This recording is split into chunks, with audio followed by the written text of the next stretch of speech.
सभी को जय मसीह की। आज का पवित्र वचन है शुद्ध और अशुद्ध। बहुत लोग बोलते हैं हमें ये चीज़ नहीं खाना चाहिए, अगर हम ये खाएंगे तो हमें अशुद्ध हो जाएंगे। लेकिन यहाँ पे परमेश्वर का वचन बताता है, मरकुस अध्याय उसका 7 उसके 18 में लिखा है, उसने उनसे कहा, क्या तुम भी ऐसे ना समझ हो? क्योंकि तुम नहीं समझते कि जो वस्तु बाहर से मनुष्य के भीतर जाती है वह उसे अशुद्ध नहीं कर सकती। बाहर से जो हमारे अंदर जाता है, हमारे पेट में जाता है, वो अशुद्ध नहीं कर सकती, क्योंकि वह उसके मन में नहीं परंतु पेट में जाती है और संडास में निकल जाती है।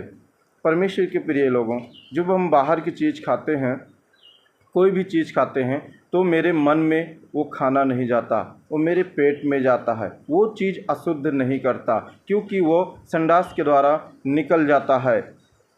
या कहकर उसने सब भोजन वस्तुओं को शुद्ध ठहराया। हर एक भोजन शुद्ध है, अशुद्ध नहीं है। परमेश्वर ने सारे भोजन को शुद्ध करके ठहरा दिया है। तो इसीलिए हम क्या खाते हैं, क्या पीते हैं, वो अशुद्ध नहीं करती है, क्योंकि वो हमारे मन में नहीं जाती, वो हमारे पेट में जाती है, इसलिए वो चीज़ अशुद्ध नहीं करती है। फिर उसने कहा, जो मनुष्य में से निकलता है वह मनुष्य को अशुद्ध करता है। जब हमारे अंदर से कोई ऐसी बात निकलती है तो वही अशुद्ध करता है, क्योंकि भीतर से अर्थात मनुष्य के मन से बुरे बुरे विचार, बेविचार, चोरी, हत्या, परिस्थिति गमन, लोभ, दुष्टता, छल, लुचपन, कुटी दृष्टि, निंदा, अभिमानी और मूर्खता निकलती है। ये सब बुरी बातें भीतर ही से निकलती है और मनुष्य को अशुद्ध करती है। ये सारी बातें अशुद्ध करती है। गाली देना और बुरे नज़र से किसी बहन बेटियों को देखना, ये सारी चीज़ें अशुद्ध करती है।